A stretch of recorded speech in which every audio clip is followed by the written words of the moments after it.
이제 양자 협력 가능 시기인 90년대 회담을 보면은 또 좀 다른 면을 재밌게 볼 수 있습니다. 국제사회에서 보면은 소련의 공산주의 진영이 붕괴가 됐습니다. 90년대에. 그리고 세상은 재편 단계에 진입했습니다. 문제는 북한이 어디로 가야 되는지 길을 잃어버릴 수밖에 없었다는 얘기입니다. 소련이 공산주의를 포기하고 중국이 등소평 당서기장이 이미 1970년대 말에 흑묘, 백묘, 고양이도 쥐만 잘 잡으면 색깔은 의미가 없다. 이렇게 얘기하던 그런 시대가 됐으니까 결국 북한 역시 선택은 남북관계 개선밖에 없었습니다. 그래서 1991년에 남북 고위급 회담이 진행이 됐습니다. 92년에요. 4월에. 남북 고위급 회담 진행은 뭐냐면 비핵화도 하기로 하고 그다음에 정치, 군사, 교류 협력, 핵 문제 관련해서 사개 분과회를 통해서 남북 양자간 협력을 약속하는 그런 기본 합의서가 채택이 됐습니다. 죄송합니다. 이건 이제 남북 협력 기본 합의서 우리 노태우 대통령이 사인하는 사진입니다. 역사적 사진들입니다. 그리고 그래서 탈냉전 시대 적응을 위해서 남북은 서로 적대와 경쟁으로부터 협력으로 변화를 하게 됩니다. 그리고 북에서는 김일성 사망 후 뒤이은 김정일 정권이 어려움 없이 남북 협력 체제 속에서 정권에 안착하게 됩니다. 그리고 남쪽에서는 군사정권 성격 소멸과 함께 문민정부의 안정화에도 이게 도움을 됐습니다. 그래서 남북 기본 합의서 같은 경우에는 1990년대 남북 양쪽에 대해서 도움을 주는 그런 결정이었습니다. 그 다음에 이제 2000년대의 남북 협상은 또 새로운 양상을 또 보이게 됩니다. 탈냉전화가 계속되어서 2000년대 남북 사이에는 김대중, 노무현, 문재인 대통령들이 방북을 하고 세 차례 정상회담이 있었습니다. 이는 남측에게는 남북 체제 간 경쟁이나 경쟁의 양상을 경쟁을 협력으로 바꾸는 의미 있는 기회가 되는 것으로 보였습니다. 이 정상회담들이. 특히 정상회담은 후속 실천 협상이 여러 번 많이 이루어지기 때문에 협상 의제도 구체적으로 전력, 도로, 농업, 수해복구, 철도 등 세밀한 부분까지 낮아집니다. 저 앞에 표 6에서 앞에서 남북 회담 그 진행 상황을 보여드렸습니다만 거기 보면은 후속 회담이 많이 열린 걸 볼 수 있습니다. 그 도표는. 그런데 문제는 어디에 있었냐면 북한의 협상 준비가 남한의 기대에 미치지 못했다는 겁니다. 남한은 이제 많이 잘 될 거라고 생각하고 앞으로 가려고 그러는데 북한은 이제 남한하고 실력 차가 많이 여러 면에서 벌어졌기 때문에 경제도 벌어지고 국제 외교 관계도 그렇고 그러니까 자기네들의 체제 유지에 영향을 줄 수 있는 부분은 조심하는 그런 상황이었습니다. 그래서 실질적인 남북 협력은 정상회담이 이루어져 있었던 2020년 이후에 그 진행에 여의하지 못한 그런 상황이 있었습니다. 조금 더 살펴보자면 김대중 대통령이 2000년 정상회담에서 6.15 공동선언을 통해 갖고 낮은 단계 연방제와 연합제의 연계성을 인정하고 남북 협력을 수용하는 여기 지금 사진에 나왔습니다만은 죄송합니다. 이 사진에 보면 이렇게 김정일 북한 국방위원장하고 김대중 대통령이 손을 맞잡는 사진이 있습니다. 그리고 이거는 노무현 대통령이 또한 그 정상회담을 연 것입니다.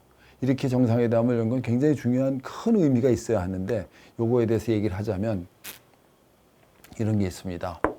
이 세 차례 정상회담이 모두 다 어떻게 해서 이루어졌냐 하면 연방제와 연합제의 차이를 이 시간이 가면 좁혀져서 같은 연결이 된다. 이렇게 해가지고 북한과 남한이 만나도 된다라고 얘기를 하고 그 전제하에서 대통령 정상회담을 했는데 이 연합제는 국제 UN, 유나이티드 네이션스라고 국제연합도 연합은 나라와 나라가 구분이 되는 나라끼리 모인 국가의 모임이 연합입니다. 그리고 연방제는 미국의 미국의 유나이티드 스테이츠 오브 아메리카처럼 주와 주가 성격이 다르기 때문에 이 주와 주가 모여서 하나의 국가를 이루는 것이 연방이지만 그 주와 주는 독립성은 없습니다. 성격이 다른 걸 인정한다는 겁니다. 그렇다면 남북이 연방제로 간다라는 의미의 남북 정상회담을 한 건데 연합에서 연방으로 갈 수 있는 선은 넘지 못할 분명히 차이가 나는 선이 하나 있는데 이 선에 연합 상태와 연방 상태가 서로 분명히 다른 것을 간과하고 정상회담을 계속했습니다. 그러면 이 경우에 그 간과된 차이를, 그 차별성을, 이거를 두 나라가 남북이 서로 덮고 정상회담을 하다 보니까 뭔가 사업을 실천하고 뭔가 서로 협력을 하게 될 때는 이 부분이 계속 걸림돌이 되게 됩니다. 물론 남북 정부에서는 서로 이 내용을 알면서도 우리 국민들한테는 문제가 없다라고 그렇게 선전하는 것 또는 설명하는 것처럼 보였습니다만 이것의 내용은 걸림돌이 돼서 제가 지금 그 부분을 좀 설명을 좀 연결을 더 하겠습니다. 어쨌거나 김정일 정권이 김정일이 집권을 해가지고 그 탈냉전 시대의 새로운 체계에 대해서 안정적으로 영향력을 유지할 정치 권력을 유지할 수 있었다면 김정일이 죽을 때 김정은 나이는 매우 어렸습니다. 1984년생으로 알고 있으니까 2011년 정권 출범했으니까 아직까지도 30대기 전 28, 9세에서 집권을 했기 때문에 매우 그 김정은으로 볼 때는 그 불안정한 권력자였는데 남북 관계의 영향으로 해서 김정은 정권 안정화에는 도움이 분명히 됐습니다. 근데 한편으로는 남한으로 볼 때는 김정은 정권이 출범하면서 불안정한 북한 체제 때문에 남북 대화 진행에는 부정적인 영향이 미쳤습니다. 다시 말해서 새로 실력자가 된 나이 어린 권력자는 정권 안정화에 필요해서 핵개발, 군사력 강화를 이걸 했습니다. 이러다 보니까 노무현 대통령 이후 문재인 대통령 때는 이 부분에 대해서 영향을 받기 때문에 정상회담을 여러 면에서 열심히 정상회담과 후속회담을 했지만은 기대만큼 실적을 올리지 못하는 상황을 가져왔습니다. 우리 알다시피 하노이 회담 실패가 대표적인 사례인데 연방지의 숨은 남북 간의 관계의 어려움이 이렇게 영향을 만들었습니다. 김정은은 비행기를 못 탄다고 그럽니다. 그래서 기차를 타고 평양에서부터 하노이까지 갔습니다. 그리고 미국의 대통령 역시 마찬가지로 미국에서부터 하노이까지 갔습니다. 트럼프 대통령이. 그리고 가서 정작 북한의 비핵화 얘기를 하다 보니까 작은 범위에 북한은 보이기 위한 핵시설 일부 폐기, 트럼프는 실질적인 핵 폐기, 이것에 그 견해차 때문에 그 정상회담이 실패로 돌아갔습니다. 하노이 회담이. 이런 것처럼 어려움을 겪는 그런 남북 협상의 내용의 한 측면을 우리가 볼 수 있었습니다. 여기는 지금 문재인 대통령이 저렇게 김정은 그 지도자 북한 위원장하고 저렇게 약수를 하고 그랬는데도 불구하고 좋은 결과를 얻지 못했습니다. 자, 그러면 이제 여기까지 이렇게 쭉 말씀을 드리다 보면 남북회담의 양상 또는 행태가 좀 드러납니다. 우리는 이미 앞에서 계속 말씀을 반복해서 드렸습니다마는 회담을 해가지고 오는 결과가 그 회담 자체에 대한 내용의 변화는 사실 거의 없습니다. 북한과 남한의 정치 권력을 가진 사람들의 정치 권력의 안정화 또는 그것에 대한 확장 이런 것들에 영향을 주느냐 아니냐를 갖고 남북 협상이 이루어지는 경우가 대부분이었습니다. 그래서 양자 관계에 대해서 보면 관계 상황에 따라서 경쟁과 회피 부분에서 협력은 아주 낮은 단계의 협력이 협상의 주제가 되는 경우가 대부분이었습니다. 말씀드려서 체제 내부 안정화를 위한 수단으로서의 협상, 그 다음에 협상을 통해서 양자가 대결하는 모습을 보여주고 또 문제를 약간은 해결하고, 그 다음에 외부 압력에 대해서는 국제적 압력에 대해서는 수세적으로 대응하는 체제 방어 협상이 이 남북 협상의 상당 부분을 차지하고 있습니다. 저는 지금 표현할 때 수단화된 남북 간 협상이라고 얘기를 하고 있는데 이미 앞에서 말씀드렸다시피 협상 모델 분류를 적용해서 본다면 고갈등 저협력, 의 전략적 협상이 보통 일반적인 형태의 남북 협상이었다고 설명을 할 수 있겠습니다. 뭐냐면 우리는 근본적으로 북한이라는 정치 체제는 이 임시적인 정치 체제라고 말씀드렸습니다. 아무리 북한에서조차도 김일성이가 죽고 김정일이가 지도자가 된 거의 이유, 단지 김일성의 아들이라는 이유로 집권자가 됐습니다. 그리고 그게 이제 손자로 내려갈 때 다시 똑같은 이유로 김정일의 아들이기 때문에 김정은이가 권력자가 됐습니다. 이건 정치 구조상 보면 무지무지 위험하고 불안정한 그런 상황입니다. 이것을 북한이 2번 성공했지만 이제 요 다음에 다시 북한이 그런 권력을 이양할 때 또 성공한다고 보장할 수 있을까요? 굉장히 위험합니다. 쉽지 않습니다. 그러다 보니까 이런 상황에서 협상을 남한하고 할 때 우리는 근본적으로 일단 북한이 남한에 대해서 경계, 고갈등, 이거는 어쩔 수 없습니다. 그리고 협력을 하더라도 그게 북한 체제에 위협이 될 수 있는 협력까지 단계를 빨리 전개할 수 있는 것, 그건 굉장히 어려울 거라고 생각을 합니다. 그러다 보니까 이제 여기 말씀대로 유형별로 다양한 그 대화 협상이 있게 되는데, 남북 갈등 구조에서 북한은 이익이 있어도 북한의 이익보다 남측의 이익을 더 많이 주는 경우에는 협상을 잘 안 나섭니다. 이건 당연히 안 나서게 될 수밖에 없습니다. 그리고 또 북으로 볼 때 손해가 있어도 남측의 손해가 더 커지는 경우에 북한은 이것은 선호할 수 있는 협상이 될 수 있다는 사실도 이게 부정할 수 없었습니다. 그래서 이렇게 이제 남북 간이 상호 전술적 차원에서 유형별로 다양성이 선택된 경우를 이거를 이제 우리가 한번 정리를 해서 도대체 남한이 잘했는지 북한이 잘했는지, 아니면 남한 북한은 어떤 모습으로 서로 다르게 나타났는지, 이런 걸 좀 정리해 본다면 남북 협상이 왜 어려웠는지, 그리고 어떻게 진행돼야 하는지 좀 뚜렷이 알 수 있을 것 같습니다. 그래서 이제 한번 조금 그 유형을 좀 분석해 보도록 하겠습니다. 남북 체제 간의 구조가 갈등 구조라는 것은 이미 말씀을 앞에서 드렸습니다. 북한 스스로도 임시정부에 출발을 했습니다. 그리고 임시정부란 성격을 두면은 북한 체제는 약하기 때문에 끊임없이 남한에 대해서 문제를 불러일으키는 것이 북한의 전략이었습니다. 그리고 그것 때문에 아들, 손자까지 정치 권력자가 되도록 만드는 김일성이라는 사람의 재주도 참 놀랍다고 볼 수 있겠습니다. 그래서 이렇게 본 것을 제가 지금 조금 정리를 하자면 이런 겁니다.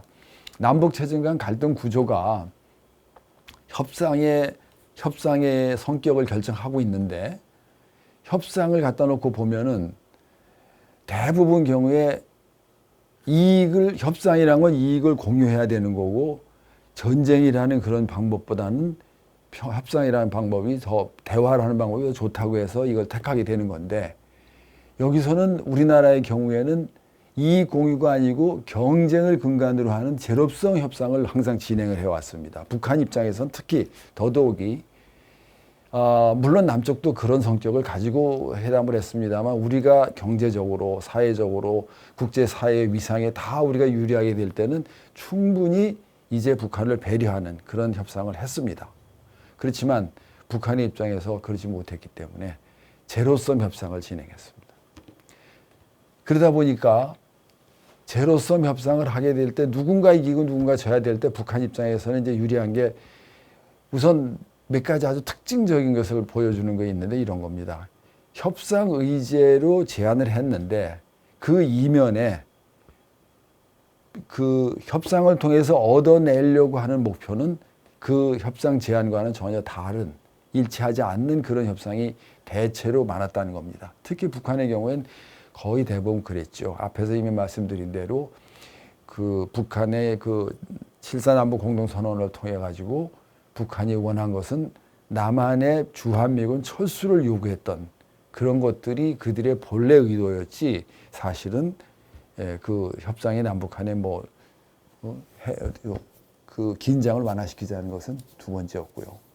그런 것들이 끝없이 진행이 되어 왔습니다. 특히 아까 말씀드린 대로 이런 거에 대해서 물론 조심스러운 얘기인데 정상회담이라는 것이 굉장히 중요한 의미를 갖는 정상회담이기 때문에 김대중 대통령이 북에 갔으면 그 다음에 노무현 대통령 때는 북에서 남쪽으로 와야죠. 그 다음에 다시 문재인 대통령이 갔으면 그 다음에 남쪽으로 와야 됩니다. 그런데 북한이 주장하는 연방제에서는 연방제를 하려면은 오는 것은 하나의 나라로서 오는 거고 남쪽에서 얘기하는 연합제라면은 북쪽과 남쪽이 대등한 위치에서 가는 거기 때문에 남쪽 주장에 따르면 남쪽의 대통령이지만 북쪽에서 볼 때는 계속 북쪽 평양에 있는 북한 지도자는 왕이고 남쪽의 지도자는 북쪽 중앙정부에 대해서 저항하는 역적 도당의 수괴가 되는 겁니다. 이런 의미로서 그들은 김정은, 김정은은 남쪽에 못 옵니다. 남쪽에서 우리 대통령이 북쪽에 가는 것은 한 번, 두 번은 갈 수 있지만 계속 가긴 굉장히 어려운 겁니다. 이것도 제가 보건대 지금 협상 의제, 대화 목표 불일치에서 아주 중요하게 고려돼야 될 부분입니다. 대화는 이거를 협상은 하는데 그 뒤 인면에 이런 게 있다면 정상회담은 이번에 또 네 번째 할 때 이제 더 이상 남쪽이 양보하기가 어렵습니다. 북한에선 남쪽의 대통령의 움직임에 대해서 북한의 위원장이 한번 오던가 적어도 그런 입장을 취해야 될 걸로 우리가 생각할 수 있습니다. 그 다음에 이제 우리가 보면 남북회담이 굉장히 667차례나 열렸습니다만은 여기서 보면 정치 군사 의제 중시의 그런 협상이 됩니다. 이것은 이 정치 군사 의제가 중시되면은 다른 분야의 그 의제, 예를 이산 가족이 만나는 일 이런 게 그 당사자분들 우리 그 안타까운 가족들한테는 굉장히 중요한 건데도 불구하고 이런 것들이 다 정치 군사 의제의 뒤에 놓이게 됩니다. 그래서 이런 타 분야 의제가 무시되기 쉽고 또 이렇게 무시되는 것이 한국과 북한 양쪽에서 보면은 북한에 유리한 모습이 되게 됩니다.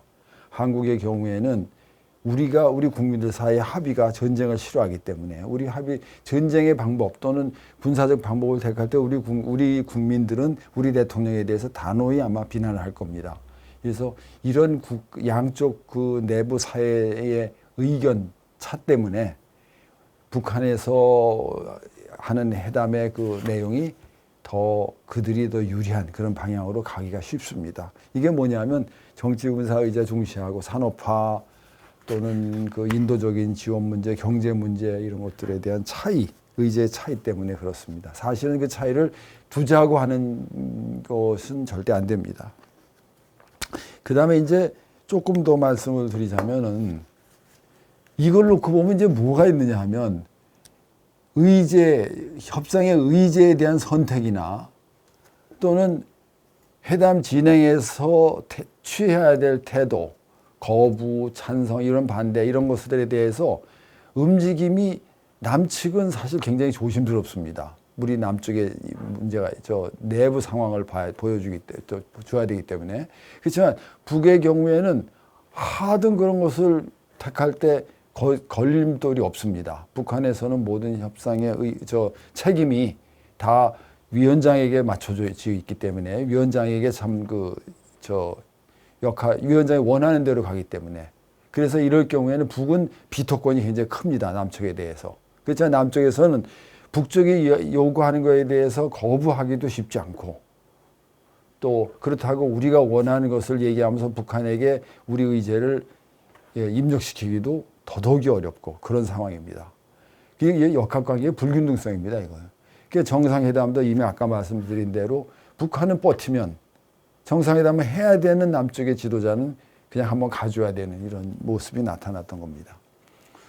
그 다음에 아까 모두의 전부터 이 남북한의 특수 관계에서 말씀드린 내용입니다만은 남북이 대화를 하건 대결 구도의 모습을 벗어나려고 하더라도 북한으로 볼 때는 자기네들이 남쪽을 해방시키고 남조선 인민을 해방시키고 남쪽 정치 체제를 무너뜨릴 때까지 북한은 정당성이 유지되는 근거가 거기서 출발했기 때문에 결국 남북한은 경쟁 체제라고 하는 구조를 부정하지는 우리가 못합니다. 우리는 부정을 못합니다.